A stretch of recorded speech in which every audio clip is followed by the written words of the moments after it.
computer. And I'll post this when we're finished, so you can watch it again, or if you're not with us live, you can see what I'm doing.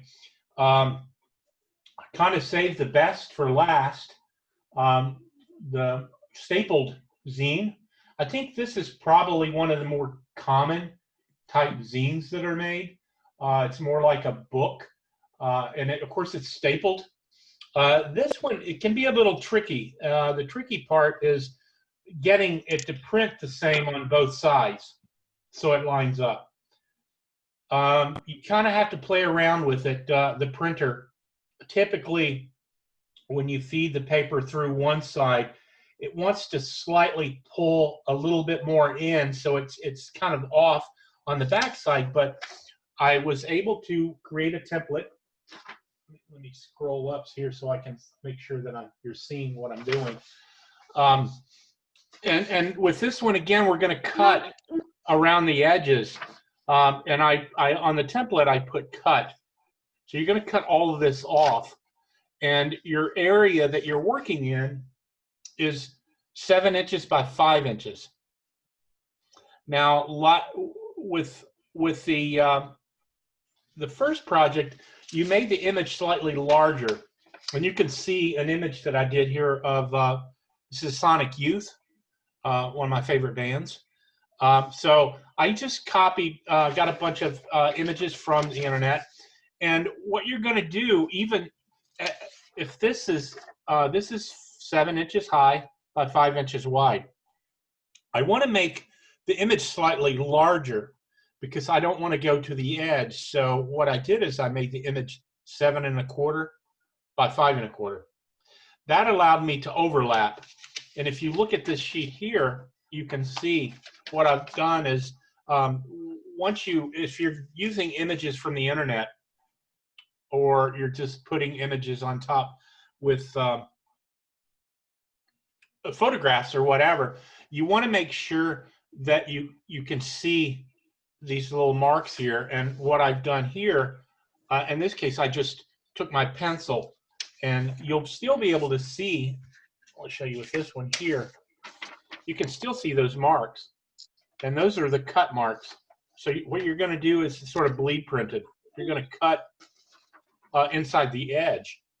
If you try to cut exactly to the edge, it would be impossible. Every other one's going to be off.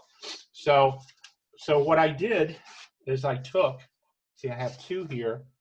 But what you can do is I just took a ruler and my pencil, and I just lined this up.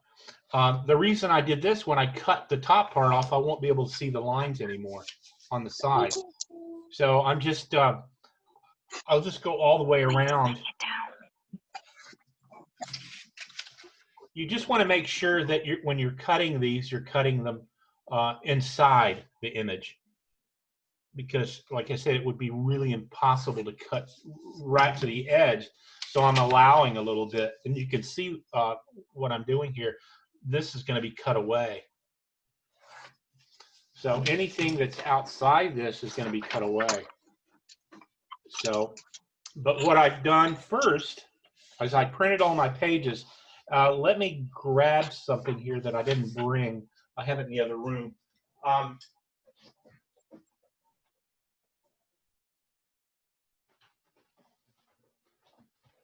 Now, if your book is linear, meaning that it tells a story or one page follows to the next, it can be a bit confusing when you're trying to put these together. So what I did, I made sort of a template book that tells me page 1, page 2, page 3, and so on and so forth. So what I can do is if I take this apart, I can see page 2 and page 16 go together. Page 17, page 1. That helps me identify what I need to insert. So there's no confusion. Page 15, page 3, page 4, page 14. You could do a little test book. You don't necessarily have to do it this size.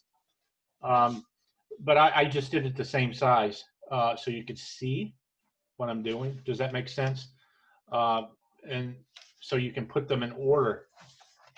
Now with this book, you could either You could either use the page of the paper as the cover, or like we did with the accordion book, you can actually use a separate cover. You can use, this is just a heavier type of paper. It's like a tag board, but it's a little heavier. And I put one together earlier this morning, and my printer ran out of toner. So I was trying to line these up with the template, but I was able to get one here. And you can see it's stapled. And that. So what you're going to do first is take all your sheets that you've printed out. It's a little bit more difficult to do if everything is at the edge, because like I said earlier, to get this to line up can be a little frustrating because it has to be the same on both sides. So what I had to do is I had to slightly adjust this so the fold on each side was down the middle. What I was having issues with, the image was slightly overlapping, and when I folded it, I could see a white line of the other page. So I kept messing with it until I pretty much figured it out. And then you're going to line your pages up. This is a 3-page. I was able to get 3 sheets before my toner ran out. But this is just 3 sheets of paper. I think on the discussions I said 4. The problem that happens is when you get too many sheets, if there were like 10, it would be really hard to staple. So I think 4 sheets is a good number. So what I'm going to do is find my sheet that I'm going to cut all these at once. So I want to make sure they're lined up. So I'm going to fold these, and of course I pre-folded each one. And mainly I was concerned, but you see how it's off here? I was just mainly concerned that it folded in the center on both sides. You can see it folded in the center. Got a little bit of black area here, but that's fine. It's not much. So I folded them in the very center. I took my bone folder and made sure that it was really creased really well. So I have all of these together, and what I'm going to do is I'm going to put my cover inside. And I'm just going to make sure that it's even on the top and the bottom, and even on the spine, where the spine's at. You can see I took the pencil and marked here. You can see it on both sides. Now, instead of cutting this while it's open, I'm just going to cut it while it's closed like this. Just make sure that everything is really, really even. I've got a really cool ruler here. It sort of has an erased area on the side you can see. So it's raised a little higher.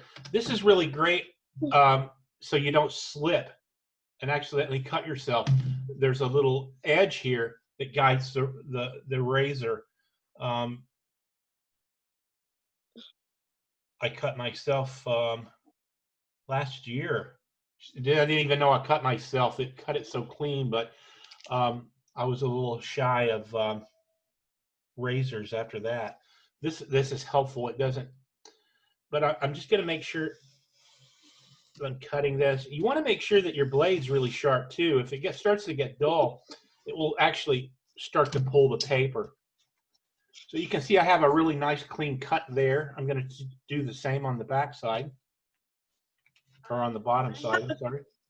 Question regarding putting the cover on the inside. If you do that, won't you make the cover slightly smaller?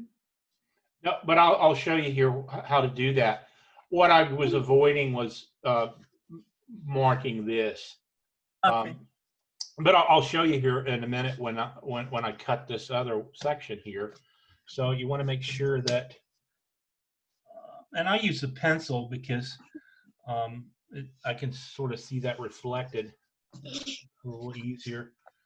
But you'll trim this a couple times. after you staple it, you'll probably have to trim it again slightly.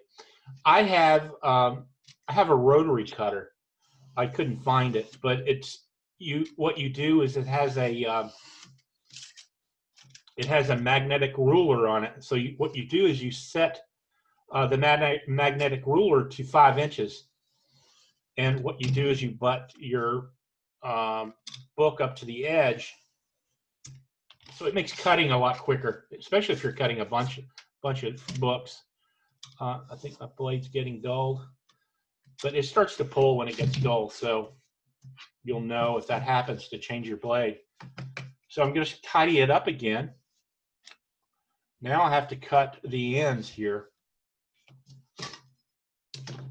And while you're doing this, you just want to make sure everything's nice and even on the top and the bottom. And line it up again. I think if I were doing a lot of these books, I would hunt down my rotary cutter, because it just makes it so much simpler, and it cuts a lot quicker. Now you can see I'm going to take this out from the inside, and I could scatter these pages if I want.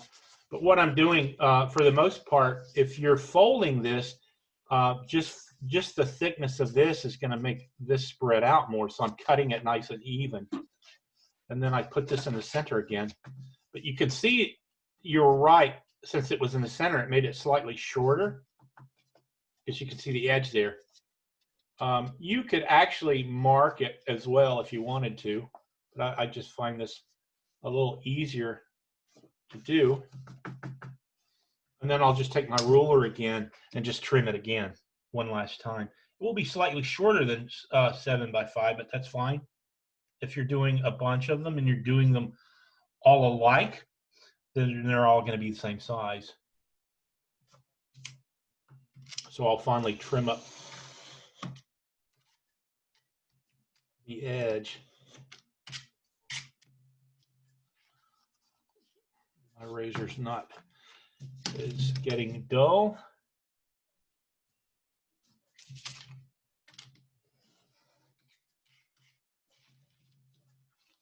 You can see everything should be to the edge now.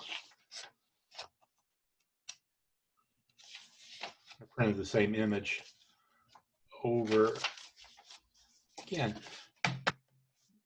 Then what you do is line this up, and you want your stapler to be on the outside.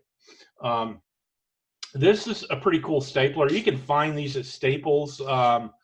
Office Max probably has them, but you can actually adjust this. So there's marks of increments here. This side is inches. There's a 5-inch increment. Also, it's in centimeters as well. So what I do is, and once you set this, it makes it easier, a lot quicker if you're making a lot more books. But I typically set this, and I find the center, and I put 2 staples in the book. There is another thing that you can do. You can actually put a rubber band through this. Let me see if I got a rubber band here. This rubber band's probably a little wide, but you can, instead of stapling it, if you want, you can just put a rubber band on the inside. You can do that as well. That holds the pages together. That's kind of a quick way to do that. You could use elastic as well. Make sure I'm not tearing my pages here. You're going to line it up, and I typically will allow about 1 inch from the edges, and I just kind of eye this. It doesn't have to be precise, but you want to make sure that the staple is going to be stapled in the crease. It's a little can be a little problematic. I just line it up and eye it, and you can see that the staple, this one didn't go all the way through, so I'll just bend that over. with my bone folder. But you want to make sure that the staples that's folded in is on the inside, so you have a nice flat edge. And you could also, if you wanted to, you could also make a band again, like we did with the accordion book, to cover that. You can see everything's cut nice and neatly, and you can't see the edges of the other page. And of course, if you were printing your front cover, you would just feed that to the printer separately. So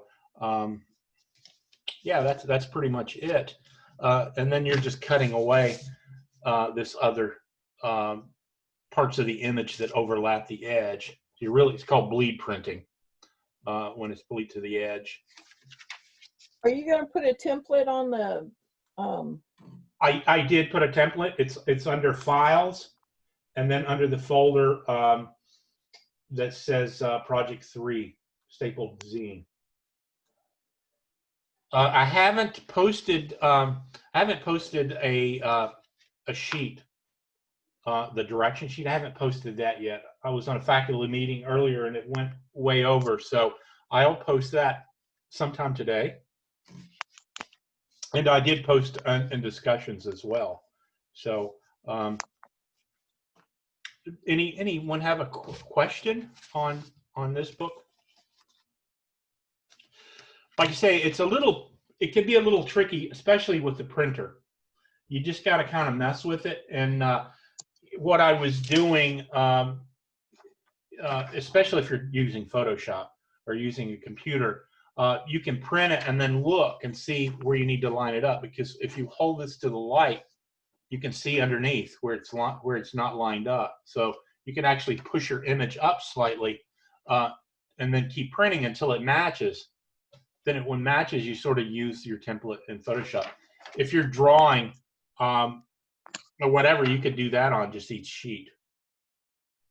So what I would probably do if you were drawing, I would just take another piece of paper, put this template underneath,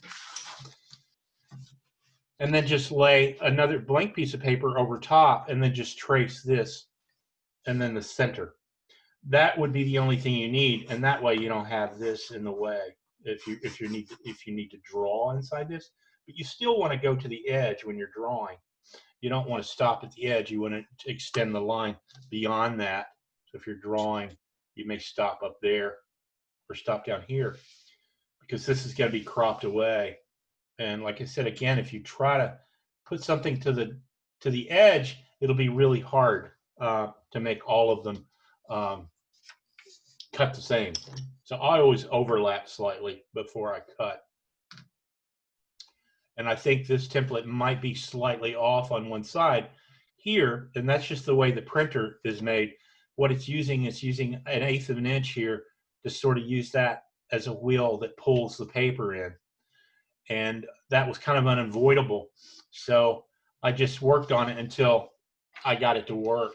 So, but this would be a book that you would probably spend a bit of time on, unlike the one-page book where you could make, in an hour or two.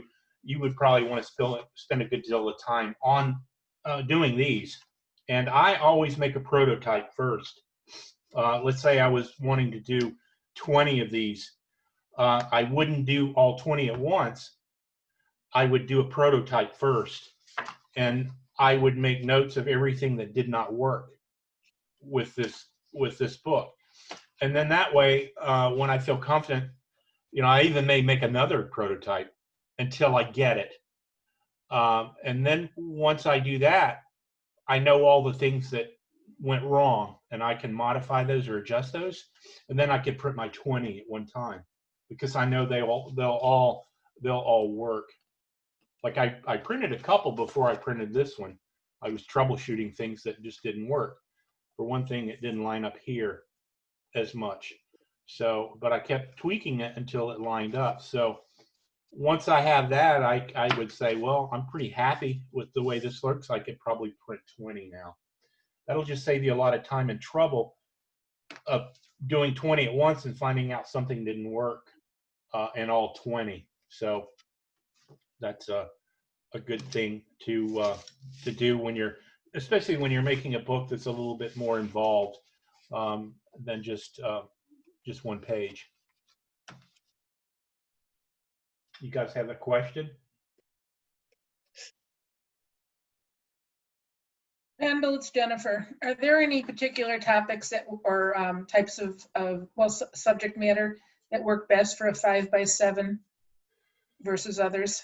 No, not really. I wouldn't think so. I think I like this size 5x7. You know, it's just what it's sort of, you're playing with the paper size, and through all the projects, I've made sure that there were 8.5 by 11, because that's typically what size you can print on a printer. But I've discovered most zines out there are this size. I also buy bags. There's a place called clearbags.com, and I can get 5x7 clear bags. And what I do is, if I make 20 of these, I put them all in those bags. I may even put a little print something out that may say my website or whatever, and I insert that with that, and that way I keep everything nice and clean that's covered. Especially if you're selling them and you're at zine fairs or whatever, you want to make sure that you put them in the clear bags to protect them. And then I just usually leave one open from each. And then if they look through that and they decide they want one, they can get one that has the plastic sleeve on it. But they sell all different sizes of plastic bags, and they have adhesive on the top. It folds over like a flap. So, but I didn't do a cover on this one, but you could very easily, even this black, I could run this through my printer. It would print black on top of black. There'd be kind of a contrast. You wouldn't see it from afar, but if you were to look at it close and tilt it, you would see the slight shift of the two values of black. You could also, for the last page, like I showed you the first day with one of my books, I left a spot on the back that I could put my name, my website. I could also put the edition size if I wanted to, which would be kind of nice. You can also then do that on the back. I noticed some artists will just do that on the back, and they'll sign their name or whatever like that. But no, any subject matter is fine. I think from a lot of things that I've seen, or zines that I've seen, it's usually based on a social commentary of some sort. It could be a concern that you have, and that. But this is would be a zine, like a fanzine for Sonic Youth, just images, and just for demo purposes as well. Is everyone? Go ahead. I'm sorry. Again, you have to use non-copyrighted pictures, you know, that are available. You rearrange them in a certain context that gives it new meaning, then it's okay to use anything. Okay. It's called Fair Use Act. And you could go online and just type in fair use copyright, and you'll see what you can use and how you can use things and how you can't use things. Typically what I did here, since I did it for educational purposes, it probably doesn't matter. I would probably modify this more because it's still kind of the photo that the person took. So I would modify it even more if I were printing a bunch of them. But the Fair Use Act says that I can do something if it's part of education or showing someone. It's okay to use imagery that way. Also, if I'm using it and combining it in a different way that gives it new meaning, it's okay to use.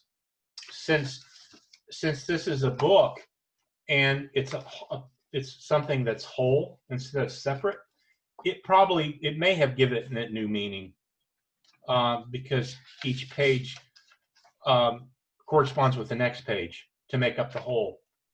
But I think personally I would modify this even a little bit more to get away from the original purpose of the photos, but I did change it in some way. But to be honest with you, if I were to use this and sell this, more than likely there's not a concern for copyright. If I'm making $1 million selling these, there probably is a concern on this group's part that I'm making a lot of money from it.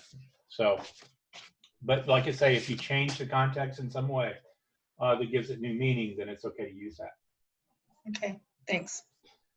But you can look it up online. There's a bunch of stuff online about it that tells you about how you can use things and how you can't use things.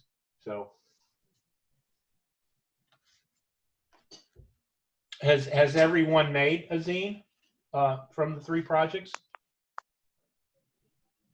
I have.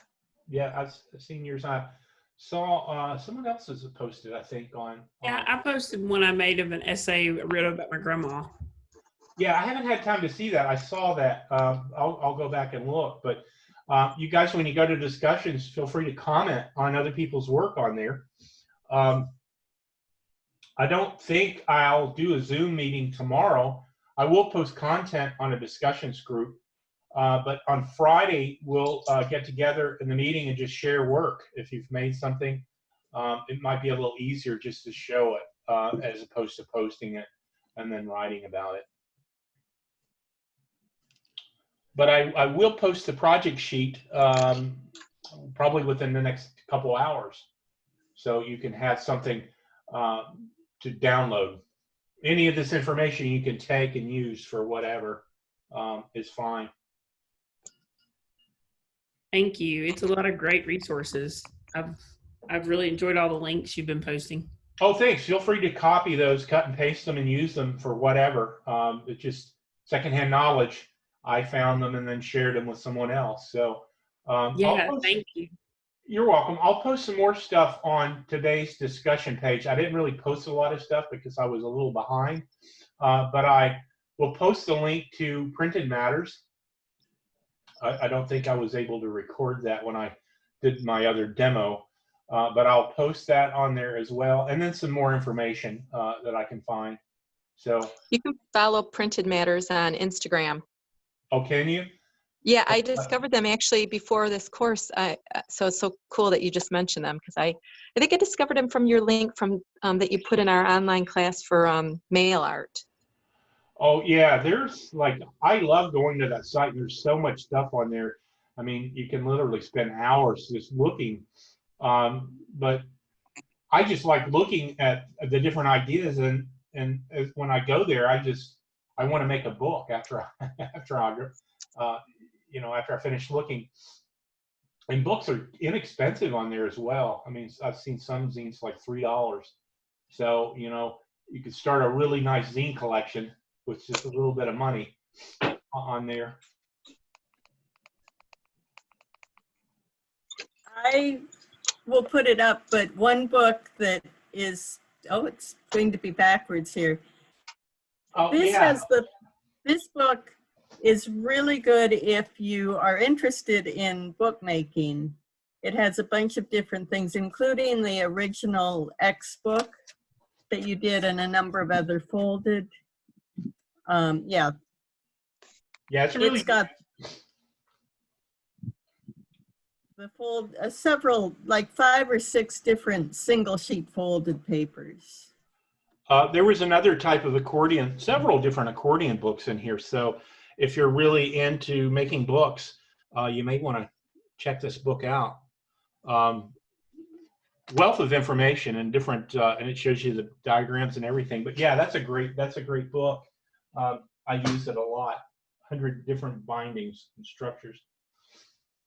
I have another book too that's a pretty good book. It's kind of hard to find. I don't know that it's new, but I bought it on eBay, and I got it pretty cheap. I think it was $7 or $8. There's this book here. It's called Books, Boxes, and Portfolios, but it's really cut and dry. It's just mostly line drawings, but it talks about using paper, how to make different types of covers. It sort of steps out of being a zine book. but there's really cool portfolios. But this is, and I can put a link on our discussion page for this book and the book that you have as well, that I find really informative, and I keep going back to it all the time. I think one of my goals is to try to make every book in here as an example, but that would take some undertaking, I think, to do all of them. You can do a fair part of them.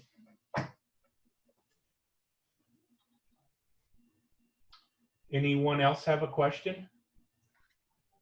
Concern? Oh, hi, Katie. Hi. I don't have a question. I have another book suggestion. Okay. This one's more zine specific. It's this little book, Stolen Sharpie Revolution, if people can see it. The author is Alex Breck, who's been making zines out of Portland for many, many years. And it's kind of a full like how-to guide about making zines. So it kind of goes through a little bit of history, process. There's a section in there, I think, even about like making your own paper, how to send out your stuff in the mail. Cool. And so it's a really, really great little book that's relatively inexpensive. You can find them at a lot of the distros, I think, that are linked on Canvas already, but I bought this copy, which is the latest edition from Portland Button Works, which is actually the author of this text distro. So if you have like 10 or I think it was maybe $15. So if you have like $15 and you want a little more, learn a little bit more about zines, I really recommend this one here. I'll definitely have to get that.